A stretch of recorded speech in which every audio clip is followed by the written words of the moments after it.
Hello everyone and welcome back to another video. Today I wanted to discuss Thomas Aquinas' first way of proving the existence of God, the argument for motion, and respond to some criticisms that I made of that argument in my video where I refute Thomas Aquinas' 5 proofs of God's existence. In that video I go through all 5 of those proofs and try to debunk all of them. In this video, I just want to focus on that first one, and ultimately the goal is make this into a 5-part series where I one by one go through and reevaluate my position on each of these 5 proofs for God's existence. In the past, when I made that video, I had to debunk all of them, versus now I can go back and reevaluate, potentially rejecting some of them, rethinking some of them, but in general just looking at these more in depth. With a more open mind that is not clouded by the need to disprove the existence of God.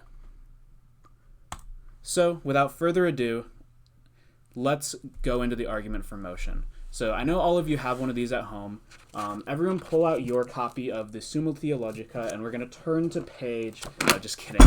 I have this up on my computer. Let's look at this argument. The way that Thomas Aquinas describes this is in Summa Theologica, Part 1, Question 2, Article 3, and this is how he explains it. So the way he presents it is just the existence of God can be proved in 5 ways, and this is the first way. So the first and more manifest way is the argument for motion. It is certain and evident to our senses that in the world some things are in motion. Now, whatever is in motion is put in motion by another, for nothing can be in motion except it is in potentiality to that towards which it is in motion, whereas a thing moves inasmuch as it is in act.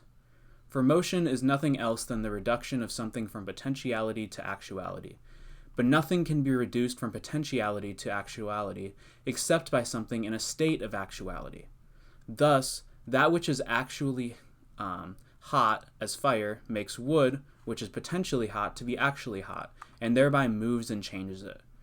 Now, it is not possible for that the same thing should be at once in actuality and potentiality in the same respect, but only in different respects. For what is actually hot cannot simultaneously be potentially hot, but it is simultaneously potentially cold. It is therefore impossible that in the same respect, in the same way, a thing should be both mover and moved, i.e. that it should move itself.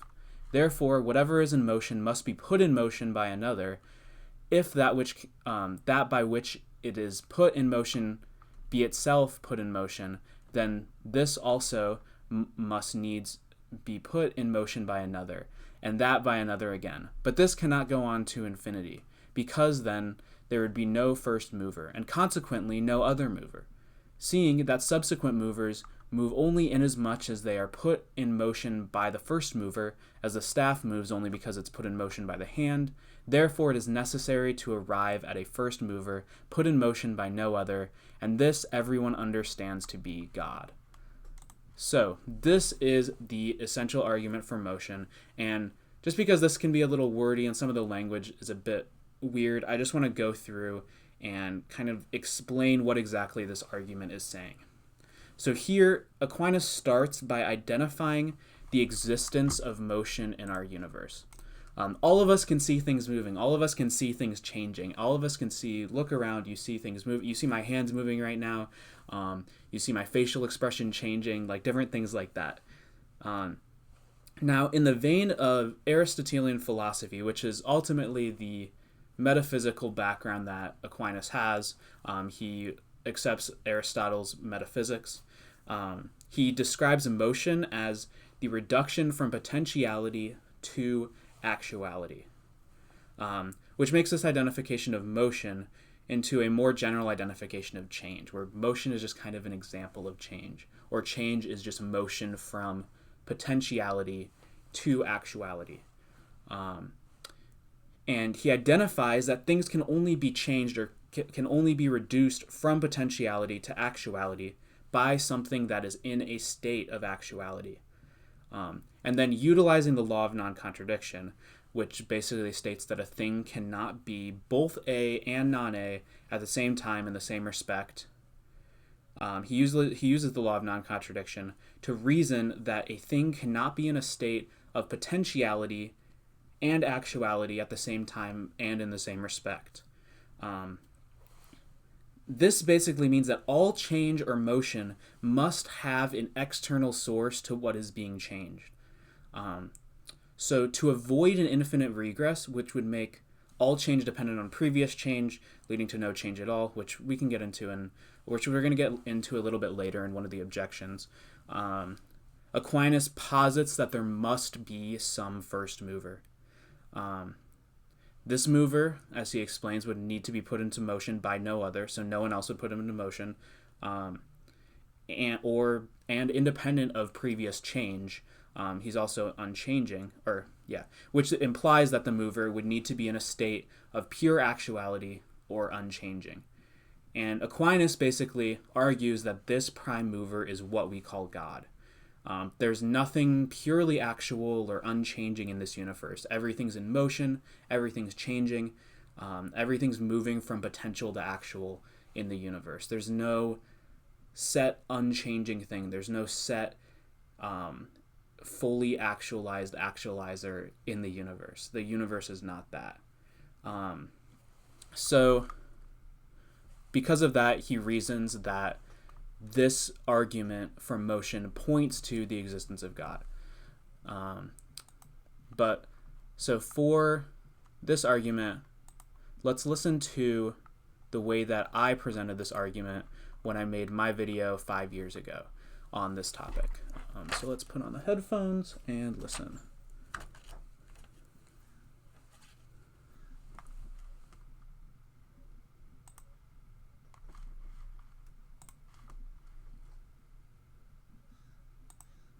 First argument for God's existence is the argument of the unmoved mover.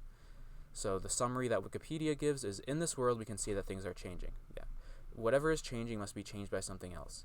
If that which is changing is itself changed, then it too is being changed by something else. This chain cannot be infinitely long.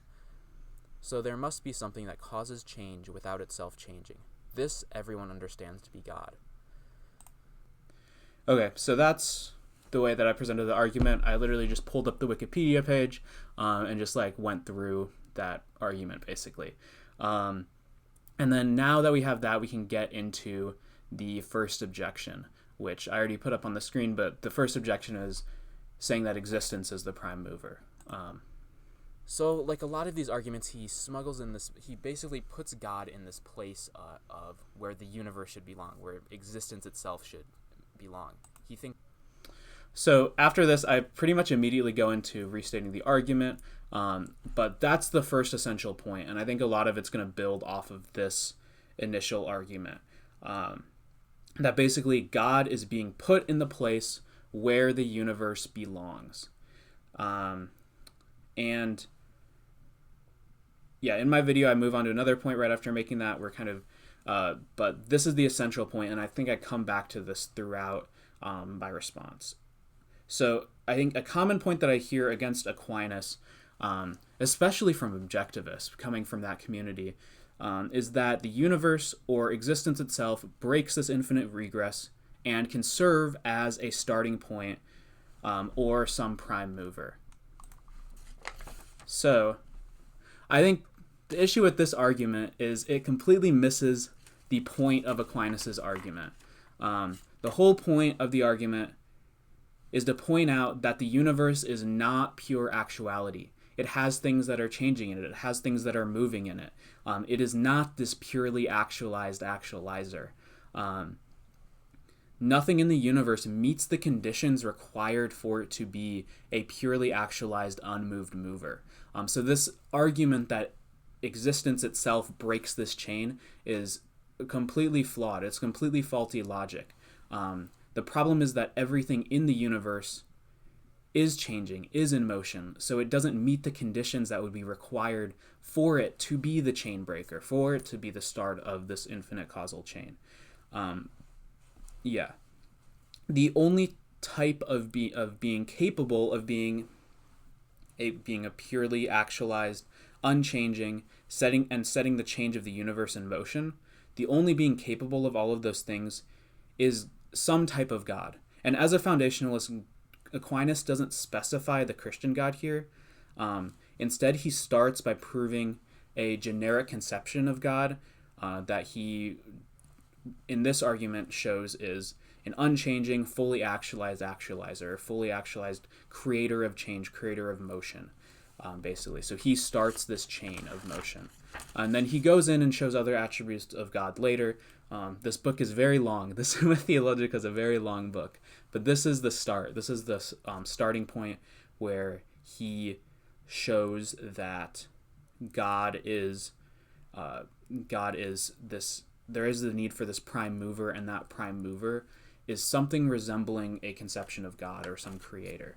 And regardless of whether you agree or disagree with that particular approach, foundationalism does have critiques. There are people who prefer other apologetics methods, but that's the way that Aquinas is arguing for it. So that's the first point.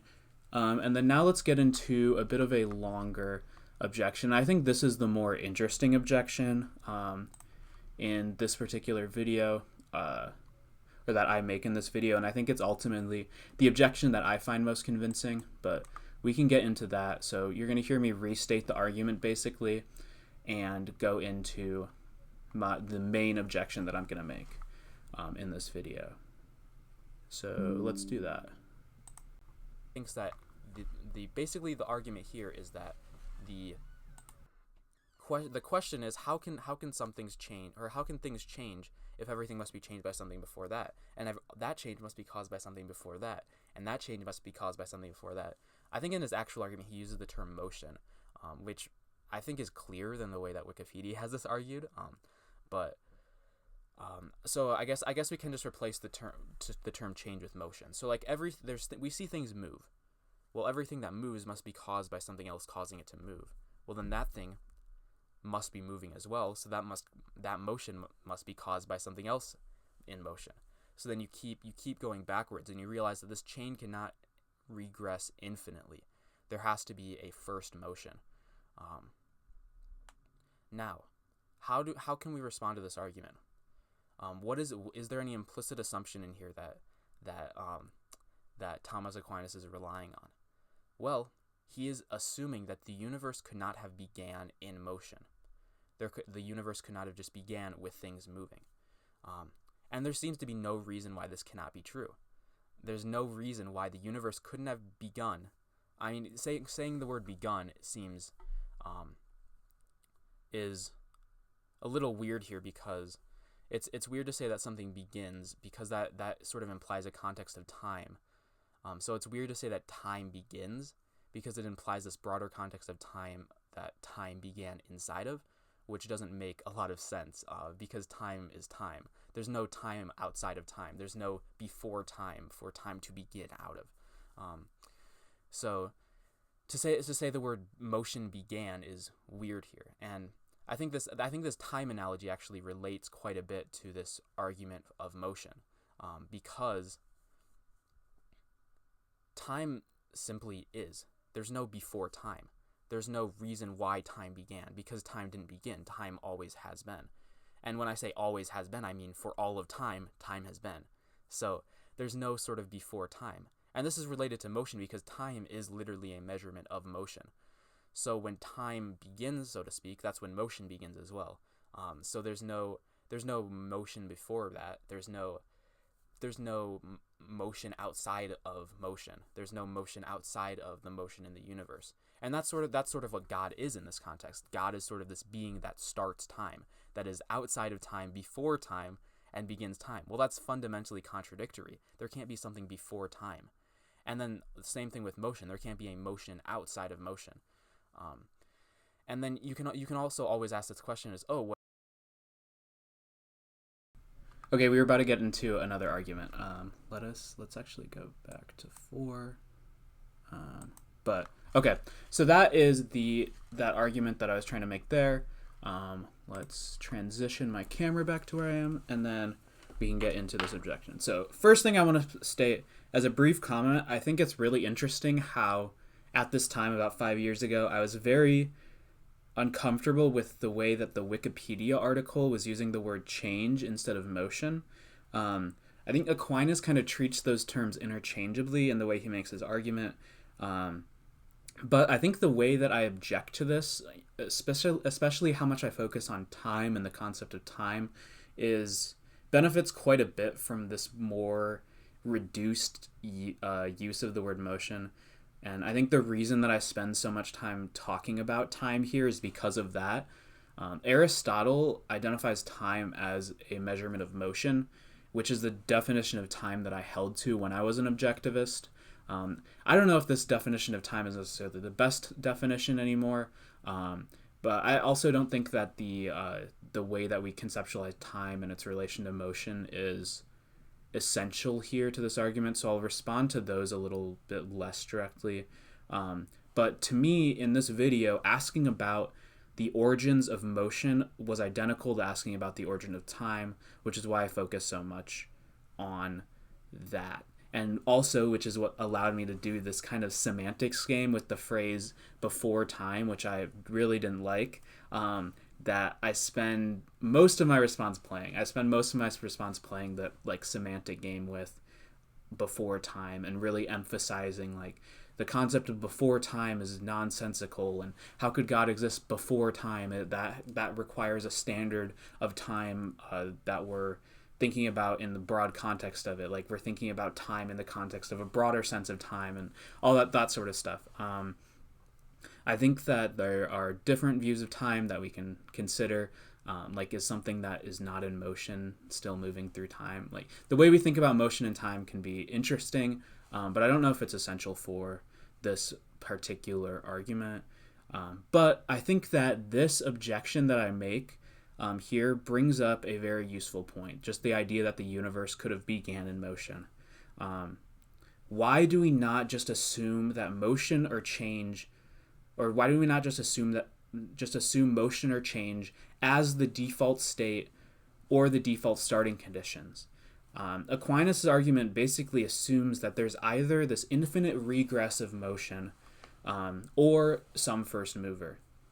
But the question that I just asked, this objection, challenges that very assumption that all change requires some cause, which would be necessary to show that a chain of motion exists. If motion is the default, or if change is just a brute fact, there's no need to explain where that chain began. The chain of motion, the chain of change, simply began with the universe. And by Newton's first law, an object at rest stays at rest unless another object acts on it, which I actually bring up Newton's first law later in the video. But an object at rest stays at rest unless another object acts on it, and an object in motion stays in motion unless another object acts on it. So if the universe began in motion by Newton's first law, which even if there's no like before time, there's still a first second of time, a first moment of time. So we can discuss the start of time, the very beginning of time. But by Newton's first law, even if the universe began in motion, it requires no explanation for why it continues in motion. By Newton's first law, that's just the default. The default is that it will continue in motion. It will, if it begins in change, it will continue in change.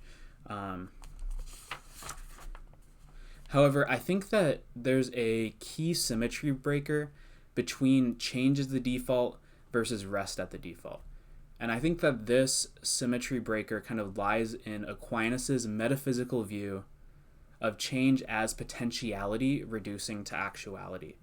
And the key point here basically is that movement from potential to actual requires an actualizer. It requires some actualizer to come in, hit that potential, move it to an actual state.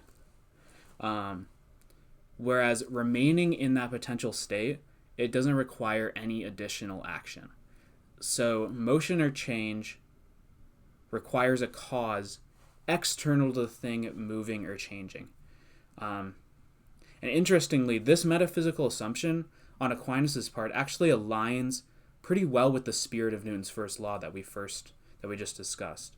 A change in something's state from motion to rest or from rest to motion requires some sort of external cause. And that's Aquinas' fundamental point here. So the view that change is the default depends on passage from potential to actual without the influence of an external actualizer, without the influence of a first external actualizer, which rejects the premise that a thing in a state of potentiality cannot bring itself into a state of actuality. Basically, you would need to have this idea that something in a potential state can actualize itself. However, rejection of this premise requires rejection of the premise that that something potential needs an external actualized thing to actualize it, for it to change, requires us to completely reevaluate our fundamental assumptions about how causality works. Can change occur without a cause? Can change be self-generated? And I would say that our basic observations about the universe seem to indicate that this is not the case. If a computer turns on, we assume that someone pressed the power button. If a plant grows, we assume that it's been watered. If there's a bowling ball rolling, we assume that somebody rolled it. We observe that changes in things have external causes, and I think this is a fundamental assumption of science. It's a fundamental assumption of logic, of the way that we think about the world. So if you reject Aquinas' first way on the basis that his argument depends on these Aristotelian metaphysical principles that are outdated by our own views of science, you should be sure to understand what you're rejecting in the process. You can say that the universe has always been changing or always been moving. Everything has always been reducing from potentiality to actuality.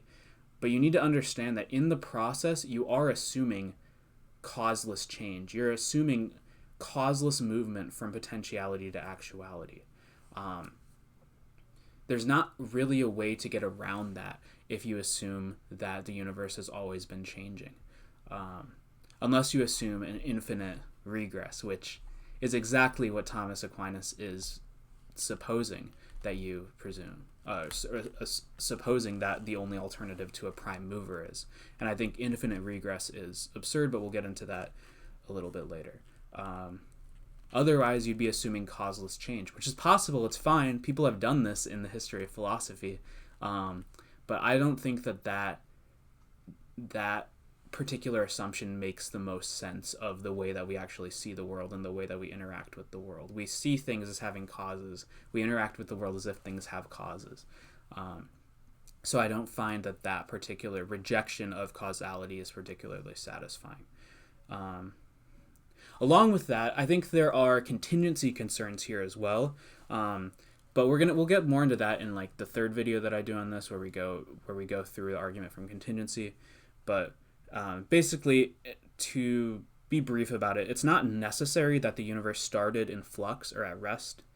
And if it started in flux, if it started changing, it's not necessarily that things started moving in one direction versus another direction, or things started changing in a certain manner versus another manner. In that sense, change is contingent. It's conceivable that it doesn't occur, and it, therefore, requires some explanation for existing in the way that it does. Why does change exist? Why does change exist in the way that it does?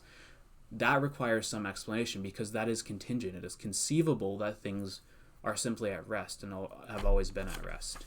But I'm going to leave that more elaboration in that point here for now because I need to go a lot more in depth in a future video on contingency, which the third way will give me a good opportunity to do that. So I'm going to move on from that point for now, but just know I'm putting a pin in it and I will get to it eventually.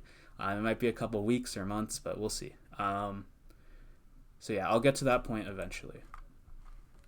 So now let's look at the next objection that I make in this video.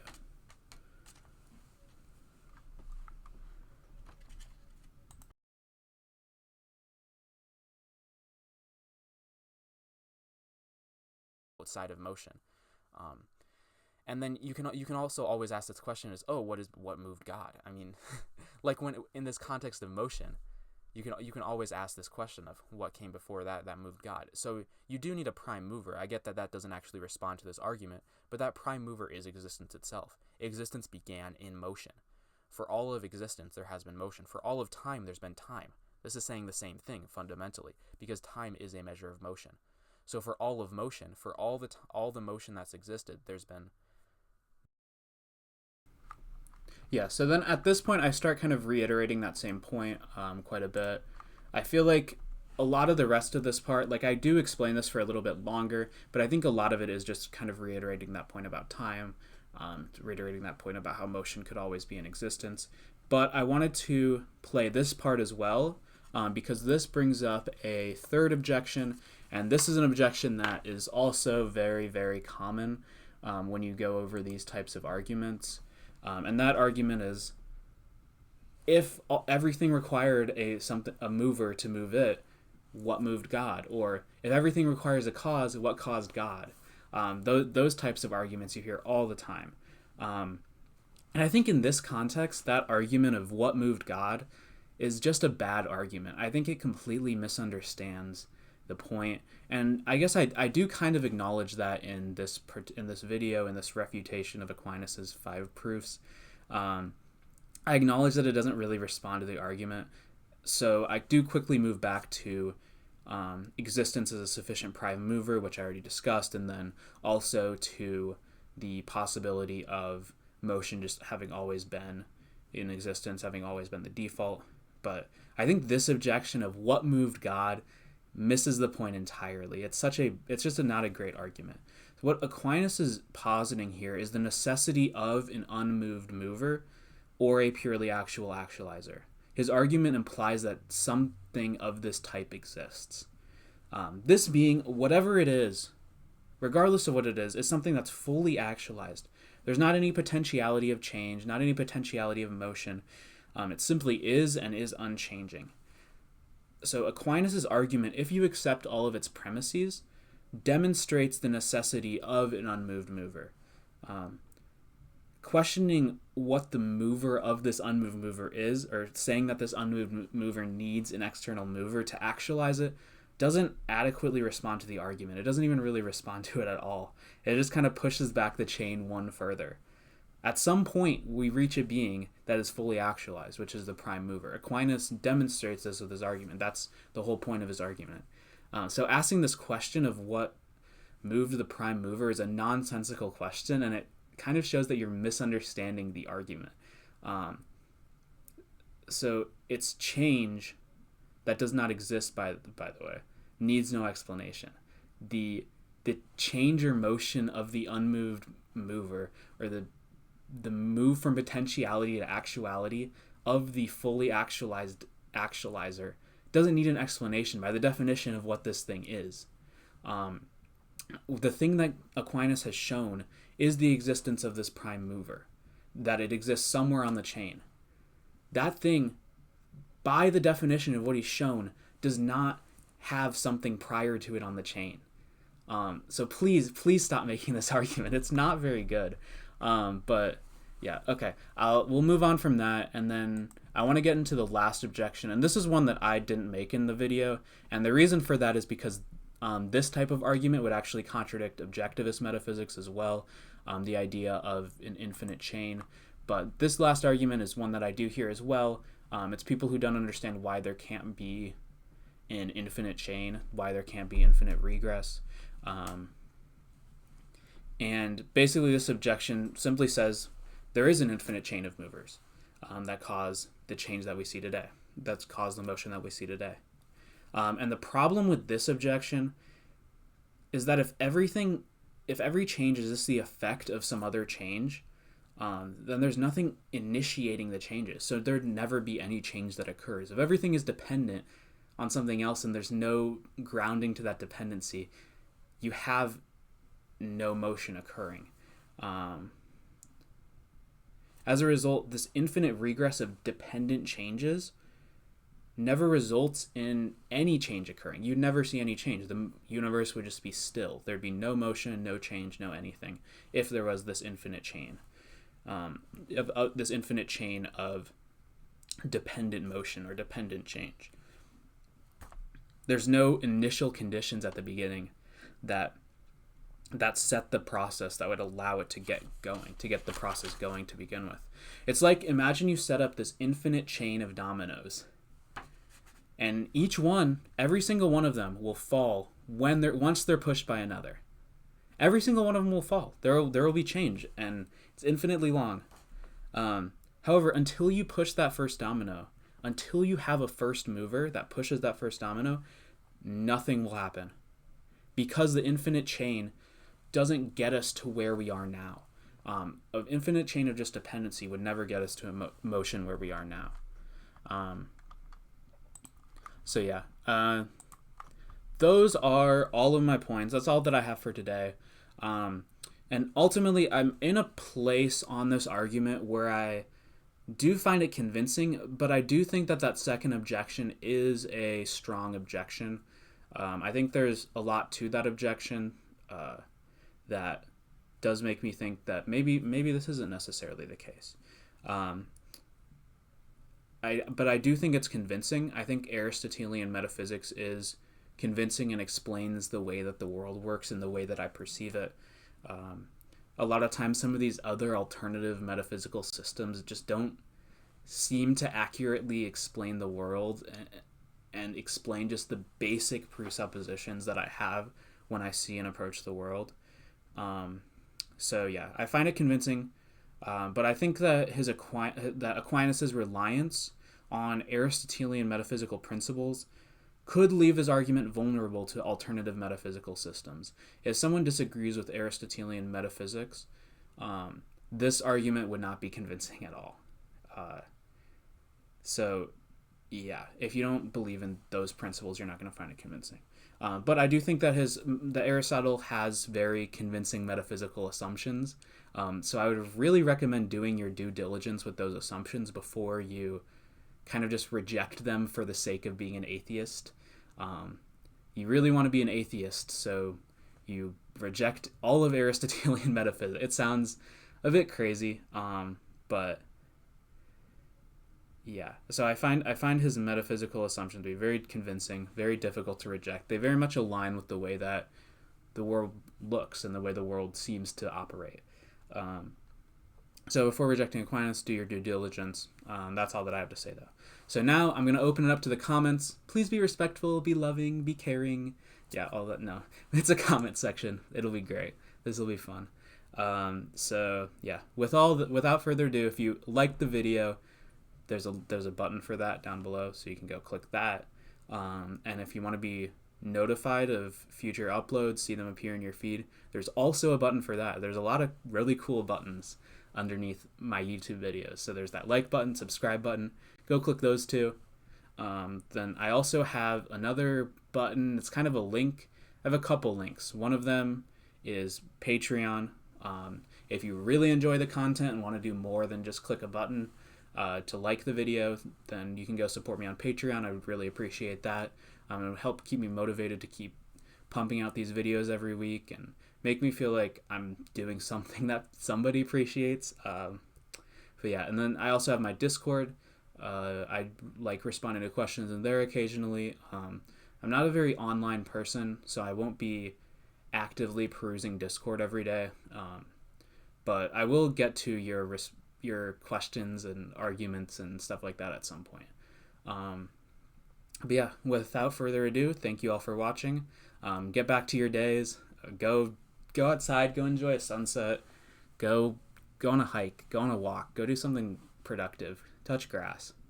But without further ado, thank you all for watching. And I hope to see you all in the next video. Peace.